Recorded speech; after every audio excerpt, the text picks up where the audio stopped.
Chapter 3. A Caucus Race and a Long Tail. They were indeed a queer-looking party that assembled on the bank. The birds with draggled feathers, the animals with their fur clinging close to them, and all dripping wet, cross and uncomfortable.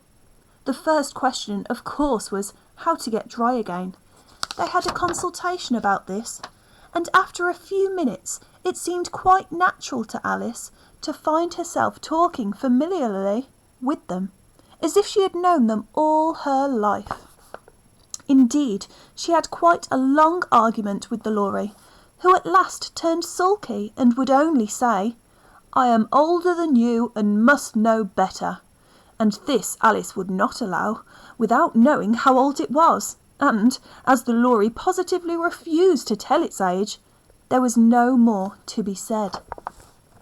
At last, the mouse, who seemed to be a person of some authority among them, called out, "Sit down, all of you, and listen to me. I'll soon make you dry enough." They all sat down at once in a large ring with the mouse in the middle. Alice kept her eyes anxiously fixed on it, for she felt sure she would catch a bad cold if they did not get dry very soon. "Ahem," said the mouse with an important air. "Are you all ready? This is the driest thing I know. Silence all round, if you please." William the Conqueror, whose name was favoured by the Pope, was soon submitted to by the English, who wanted leaders, and had been, of late, much accustomed to usurpation and conquest. Edwin and Morcar, the Earls of Mercia and Northumbria. "Ugh," said the Lory with a shiver.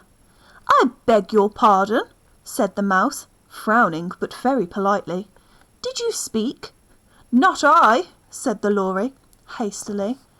"I thought you did," said the mouse. "I proceed.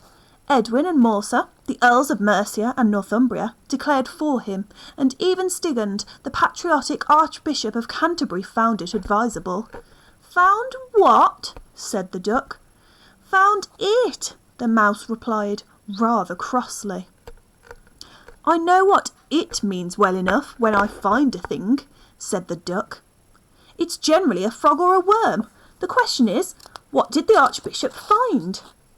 The mouse did not notice this question, but hurriedly went on.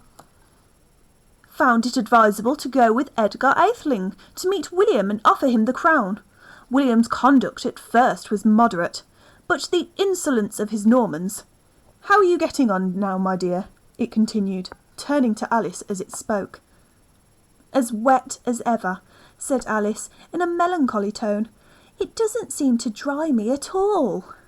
"In that case," said the dodo solemnly, rising to its feet, "I move that the meeting adjourn for the immediate adoption of more energetic remedies."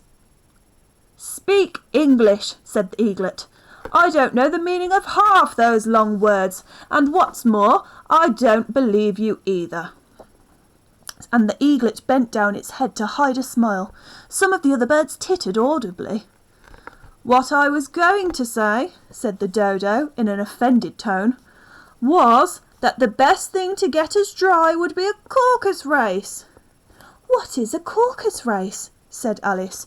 Not that she much wanted to know, but the dodo had paused, as if it thought that somebody ought to speak, and no one else seemed inclined to say anything. "Why," said the dodo, "the best way to explain it is to do it. And as you might like to try the thing yourself some winter day, I will tell you how the dodo managed it. First, it marked out a race course in a sort of circle. The exact shape doesn't matter, it said. And then all the party were placed along the course, here and there. There was no 1, 2, 3 and away, but they began running when they liked and left off when they liked, so that it was not easy to know when the race was over. However, when they had been running half an hour or so and were quite dry again, the dodo suddenly called out, 'The race is over!' and they all crowded round it, panting and asking, 'But who has won?' This question the dodo could not answer without a great deal of thought, and it sat for a long time with one finger pressed upon its forehead, the position in which you usually see Shakespeare in the pictures of him, while the rest waited in silence. At last the dodo said, "Everybody has won and all must have prizes." "But who is to give the prizes?" quite a chorus of voices asked. "Why, she, of course," said the dodo, pointing to Alice with one finger, and the whole party at once crowded round her, calling out in a confused way, "Prizes! Prizes!" Alice had no idea what to do, and in despair she put her hand in her pocket and pulled out a box of comfits. Luckily the salt water had not got into it, and handed them round as prizes. There was exactly one apiece all round. "But she must have won a prize herself, you know," said the mouse. "Of course," the dodo replied very gravely. "What else have you got in your pocket?" he went on, turning to Alice. "Only a thimble," said Alice sadly. "Hand it over here," said the dodo. Then they all crowded around her once more, while the dodo solemnly presented the thimble, saying, "We beg your acceptance of this elegant thimble." And when it had finished this short speech, they all cheered. Alice thought the whole thing very absurd, but they had all looked so grave that she did not dare to laugh, and as she could not think of anything to say, she simply bowed and took the thimble, looking as solemn as she could. The next thing was to eat the comfits. This caused some noise and confusion, as the large birds complained that they could not taste theirs, but the small ones choked and had to be patted on the back. However, it was over at last, and they sat down again in a ring and begged the mouse to tell them something more. "You promised to tell me your history, you know," said Alice. "And why it is you hate C and D?" she added in a whisper, half afraid that it would be offended again. "Mine is a long and a sad tale," said the mouse, turning to Alice and sighing. "It is a long tale, certainly," said Alice, looking down with wonder at the mouse's tail. "But why do you call it sad?" And she kept on puzzling about it while the mouse was speaking, so that her idea of the tale was something like this. "Fury said to a mouse that he met in the house, 'Let us both go to law, I will prosecute you.' Come, I'll take no denial, we must have a trial, for really this morning I've nothing to do," said the mouse to the cur. "Such a trial, dear sir, with no judge or jury, would be wasting our breath." "I'll be judge, I'll be jury," said cunning old Fury. "I'll try the whole cause and condemn you to death." "You are not attending," said the mouse to Alice severely. "What are you thinking of?" "I beg your pardon," said Alice very humbly. "You had got to the fifth bend, I think." "I had not," cried the mouse sharply and very angrily. "And not?" said Alice, always ready to make herself useful, and looking anxiously about her. "Oh, do let me help to undo it." "I shall do nothing of the sort," said the mouse, getting up and walking away. "You insult me by talking such nonsense." "I didn't mean it," pleaded poor Alice, "but you're so easily offended, you know." The mouse only growled in reply. "Please come back and finish your story," Alice called after it, and the others all joined in chorus. "Yes, please do." But the mouse only shook its head impatiently and walked a little quicker. "What a pity it wouldn't stay," sighed the lory, as soon as it was quite out of sight. And an old crab took the opportunity of saying to her daughter, "Ah, my dear, let this be a lesson to you never to lose your temper."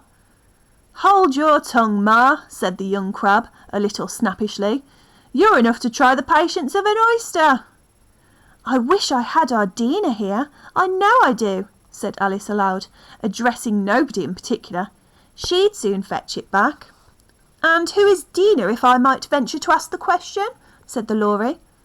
Alice replied eagerly, for she was always ready to talk about her pet. "Dina's our cat. And she's such a capital one for catching mice. You can't think. And, oh, I wish you could see her after the birds. Why, she'll eat a little bird as soon as look at it." This speech caused a remarkable sensation among the party. Some of the birds hurried off at once. One old magpie began wrapping itself up very carefully, remarking, "I really must be getting home. The night air doesn't suit my throat." And a canary called out in a trembling voice to its children, "Come away, my dears, it's high time you were all in bed." On various pretexts, they all moved off, and Alice was soon left alone. "I wish I hadn't mentioned Dina," she said to herself in a melancholy tone. "Nobody seems to like her down here, and I'm sure she's the best cat in the world. Oh, my dear Dina, I wonder if I shall ever see you any more." And here poor Alice began to cry again, for she felt very lonely and low-spirited. In a little while, however, she again heard a little pattering of footsteps in the distance, and she looked up eagerly, half hoping that the mouse had changed his mind and was coming back to finish his story.